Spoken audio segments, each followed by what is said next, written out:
we'll try and get Alaji back on the line and have a conversation with Alaji on this thing, on this story that we're just talking about. So the issue is, the mine is about a story that was published yesterday. The story was about a mining company that has the guts to target the Kakum National Park. Yes, it will take a lot of guts. It has the guts to target the Kakum National Park. And well, we have Alaji back on the line. Alaji, good morning. Good morning, Sana. How are you? I'm doing well, and I hope you are too. I'm good. Well, first of all, I'm sure you have seen the story yourself, the story in relation to the Kakum National Park being of interest to a mining company. I'm wondering how you responded to that. Well, I was shocked. I was quite surprised that the destruction of the natural vegetation, the pristine environment, is continuing with alacrity. Kakum National Park is a park reserved for recreational purposes, and whoever would have given the license to the mining company to mine that forest ought to have been thinking about the long-term effect of mining on the forest and the devastation that the activity could cause. And I simply cannot understand why a government is not interested in protecting the environment, but looking for short-term gains like destroying the forest for the purposes of extracting minerals. In fact, the group that put this out, the Nature and Development Foundation, their director, Mustafa Seidu, says this is not limited to Kakum National Park. In fact, he says, as we speak, there are 14 more applications at the different stages of consideration by the Minerals Commission, including an application by the Street Ghana Limited to mine in the Kakum National Park. The application, so he's talking about 14 more applications. And all these applications are targeting mining in forest reserves. What do you make of that? Well, so it means that what we used to hear about incursions into our forest reserves is now being legitimized by the Minerals Commission. And why the Minerals Commission will do that is what beats my imagination. Because the Minerals Commission has no sole authority to mine in the forest areas. The Forestry Commission has absolute authority in determining what activities goes on in the forest. And for Minerals Commission to be issuing licenses, one is tempted to believe that they are doing that in cahoots with the Forestry Commission. And I have said that the reason why we are where we are is because of the bastardization of these institutions. So you have a Forestry Commission CEO who is a political appointee, who is very partisan. You have a Minerals Commission CEO who is also a political appointee and partisan. And they are coming from the same party. So you can see that collaboration and conspiracy to degrade our forest areas and for the purposes of short-term gains. And I'm wondering whether that has not always been the case, that if you seek to mine in the forest, what was the response formally before this government came into power? Well, many, I can only speak to when I was there. When I was there, mining was in the forest reserves was a no-go area. I mean, you could not give licenses to companies to mine in the forest areas. And so I don't know when then that policy changed for this government to begin to consider the forest areas as potential areas for mining activities. But like I've said, it is the Forestry Commission that has authority to determine what activities gets on or goes on in the forest. I mean, there is a decided case on that between the Lands Commission and the Forestry Commission, where the Lands Commission gave up land in the forest in Tamale, and the Forestry Commission took Lands Commission to court and won the case. And even though the forest is sitting on land, so far as that area has been designated a forest reserve, it is the Forest Commission that has authority over the area. But it seems there has been this concern expressed about an LI that was passed. I don't know how well you know LI 2462. Well, I also heard of the LI. I have searched for the LI. I have not yet gotten the LI. But whatever LI 642 can only come from the Minerals and Mining Act. And the Minerals and Mining Act doesn't have absolute authority over the forest areas. Doesn't. And so whatever right the Minerals Commission has to mine is subjected, if it is going into the forest area, is subjected to the overriding authority of the Forestry Commission to manage the forest and resources in the forest. So as long as the Forestry Commission itself has no authority over the forest, no law can grant it that? So far as the Forestry Commission has authority over the forest, the Minerals Commission cannot purport to grant mining concessions in the forest reserve. This seems to be something, even when I was reading through the Kakum National Park story, the group still went back to the matter of the LI and says that there's an immediate cost to get that LI repealed, that it is dangerous for Ghana's forest.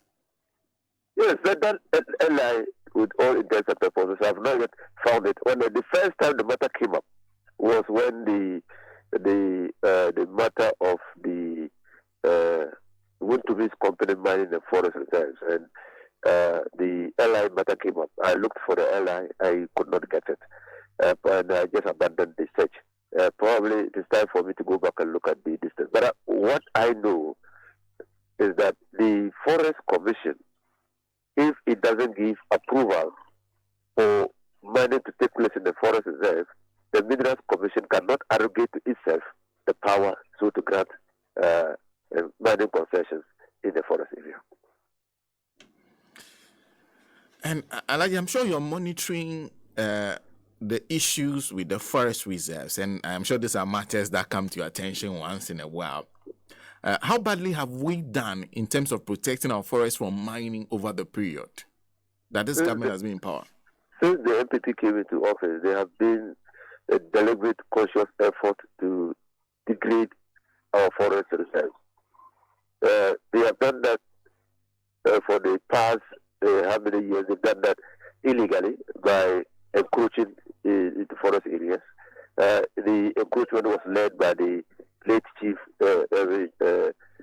Executive Officer, Sir John, who was actively managing the forest reserves. But now they are seeking to legitimize the activity, and I think that communities abutting the forest reserves and the civil society organization interested in protecting the environment must stand up and fight this. This cannot be allowed. I mean, the forest reserves are very important for the environmental protection of our living conditions. The forest cleans. I mean, they are the lungs of the country. They clean the natural environment. Our children that we are bringing forth have a right, an intergenerational right, to also benefit from those forest reserves. So we cannot be seen to be conducting ourselves in such a way as to compromise the future of our children and their ability to also enjoy the forest reserves and the activities, the services that the forest reserves can offer them. And so for us, for me in particular, I think that we must all stand up and fight the incursion into our forest reserves and ensure that they are protected not only for our own benefit, but for the benefit of the future generation. And Alaji, I'm hoping that you ultimately get your hand on this LI, and we can have a discussion on it, whether or not it is good or not good at all for our forests. But civil society groups are ultimately, they are convinced that it's not good. The LI cannot be good. Yeah. I mean, even without saying it, the LI cannot be good. I mean, it raises very fundamental issues on whether or not the Minerals Commission, by its act, can arrogate to itself the power to mine in forest reserves. And that itself is a big legal issue. Alaji, thank you. Thank you for speaking to us. Yeah. Alaji Nusa Husseini joining us and having a conversation with us on that story that has attracted the attention of the Minerals Commission this morning. In fact, they've denied the Kakum National Park part, but they have also they have yet to respond to the other 14 applications they said they have currently to mine in our forest reserves. And like I said, I've had several conversations on this network where there were complaints about the fact that most of the forest reserves in the mining areas are gone. The reserves, all of them, gone. You say they're quite Yes. I think the person, whoever applied for the Kakum National Park, must be convinced that the legal regime, the law, allows them to do that. You know what the law does not allow? Nobody wake up in the morning and try it. If anybody tries it, it means that that person was prompted by somebody who has the power to do something else. So apply. Mm-hmm. So what the law does not allow, most people will not try. If they try it, it means that the person has a strong connection to power. And the person may be playing on behalf of somebody. So it means that the person feels that the law currently allows them to put in an application to mine the Kakum National Park. But seriously. Yeah. That takes a lot of guts. But it is serious. Yeah, it takes a lot of guts. Because if the person can, because this is one, so he has failed. He has failed. But it means that as long as the law exists, somebody else will be timing it, will drop his. And who knows what is being planned, what is in somebody's head. Story, right? Yeah. In somebody's head and what they intend to do. Say you're too from a good ma krum ha ma ya say and sassini and sonia dia diama sisi Yeah. Maybe a dia kwakudru no. Kakum. Yes. And your man say ye ni. There was an ye ni young cover be because say obi ehun say ya say ye man akunya na onko mine wo Kakum pa dia. Well, let's speak to the member of the civil society platform that actually put this story out. Daryl Bosso is Deputy Director, Arocha, Ghana. Thank you very much for your time and good morning to you. Good morning, Bena. I trust you're well. I am well, and I hope you are too. Yeah, very well. Thank you. Before I come to the Minerals Commission's response, how did you come by this story?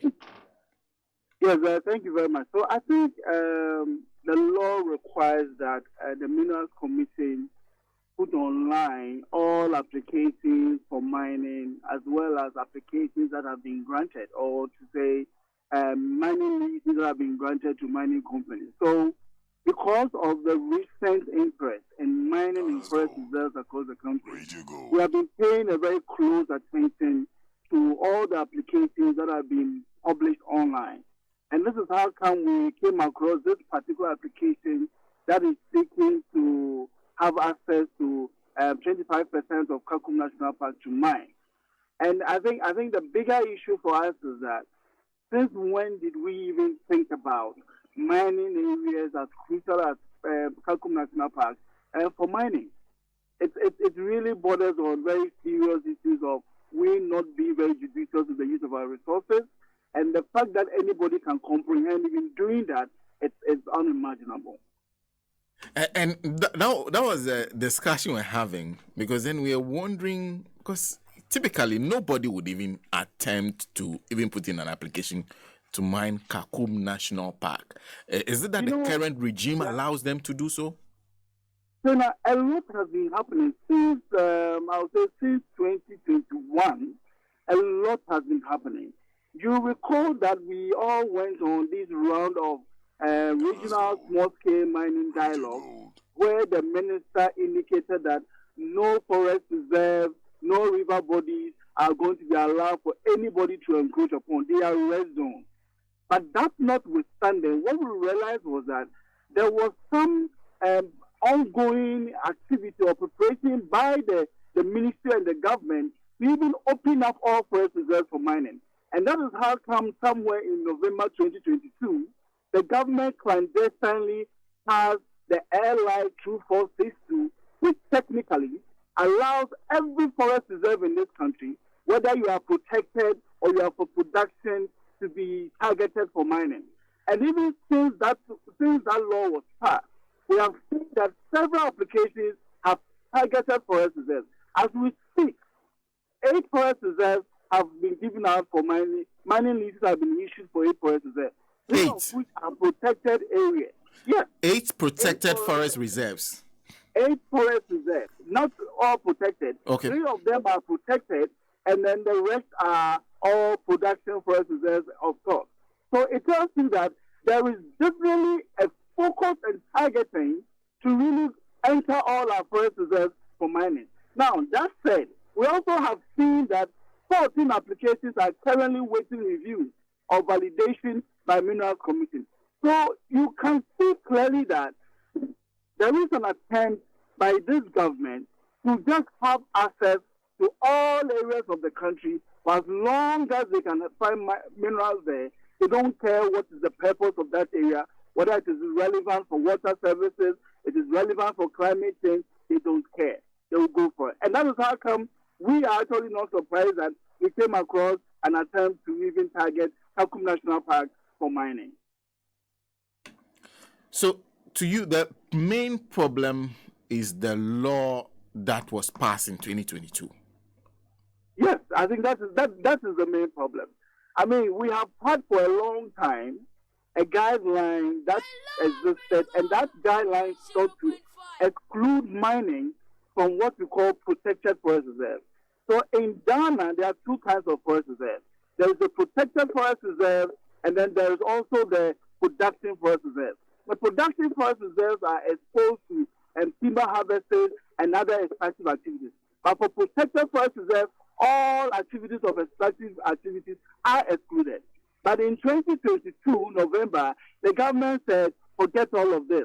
We are now opening up all our forest reserves for mining, for as long as we see that it is in the national interest. And this decision of national interest is only at the whims and caprices of the presidency. So you can see clearly that there is no limitation for this government where they will target for mining. For as long as they see gold or they see any mineral, they will go for it. And this is actually the beginning of worse things to come if we don't keep a vigilant watch and protect our forest reserves, because our water bodies are also at stake. Our food security is at stake, and even our climate actions are all at stake. Now, what is even shocking is the fact that the same month of 2022, the EPA CEO was in Montreal talking about biodiversity conservation and protection of ecosystem services. And these same forest reserves they are seeking to target for these mine activities are the hotspot for biodiversity and for some of ecosystem services like the water that we have been talking about. So you really see that the government only talks in public very nicely, but behind the scenes, they are actually taking steps to destroy all that for many, many years. We have been working very hard to progressively protect, progressively ensure that there's sustainable forest management in this country. They clearly don't care. All they care about is the minerals, and nothing else matters, unfortunately. And this is clearly because you said this is within the context. In fact, this started in 2021 after we all had that discussion where reservations were expressed about the fact that our forest reserves were being entered into. What followed immediately was a law being passed that allowed that virtually makes that legal. Yes, actually. So if you recall, the minister was on many platforms, meeting with chiefs across the country. There was even all of this regional small stakeholder dialogue where they talked about red zones for rivers and also for forest reserves. And all of that was just for the optics of the public, to the public. But behind the scenes, they were actually working. Now, this same airline that I'm talking about, the processes to gazette started somewhere as far back as January 2022. So they have right from the beginning of the year, and it's very shocking that we have a government that is on a daily basis thinking of ways to destroy the safety net or the safeguards that the society relies on. I mean, for the mining, a few companies who have access, They'll have all the money. But you see that our forest reserves across the country is actually the safety net of many, many communities. If you take it for granted and think that it is only useful for minerals, then you are really not thinking about the society. And this is where we think that government has not shown trust, has not really demonstrated the faith that we have put in them in terms of caring for environment and the trust that we have really reposed on them. Bear in mind that all our mineral resources is invested in the president and in trust for the people of Ghana. But if this is how they are going to really manage it, then it's a very unfortunate situation. And we shouldn't forget that the mineral is just one thing we get from the land. The land also provides us food, it provides us water, and it provides us so many other things. So just because of one mineral, everything else can perish. It's an unfortunate way to really see development as a country. And you keep going back to that terminology. You said we have a government in power. You sound like as if this is a deliberate act, calculated. Well, I think we have no choice to say it's deliberate and calculated because let me tell you, very recently, if you're also paying attention, the Minister for Lands was in China inviting investors to come into the country, talking about how our government is ripe for money and all of that. And in all the opportunity that he had to talk about the prospects in Ghana, the environmental safeguard was not on any of the statements that he made. All he kept talking about is that there is space for businesses, there is a lot of minerals, people should just come. And we are seeing that demonstration of not caring for the environment in the fact that every action they have taken so far has always been just talk.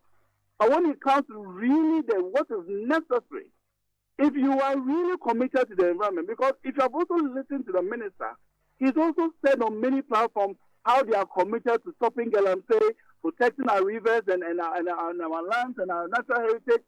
I mean, if you listen to all of these speeches and you come to see that there is behind the scenes activities and actions to mine forest reserves that really serve these same purpose that he's talking about, then you really can see that the government has no care for all of these things. It just says them to appease the people, make them happy publicly, but behind they do all the things that you know that is going to destroy our forest reserve. So, and that is why I am saying that the government of the day. It is the government that has the resources, that has the willpower to really decide what to be done to our resources or not.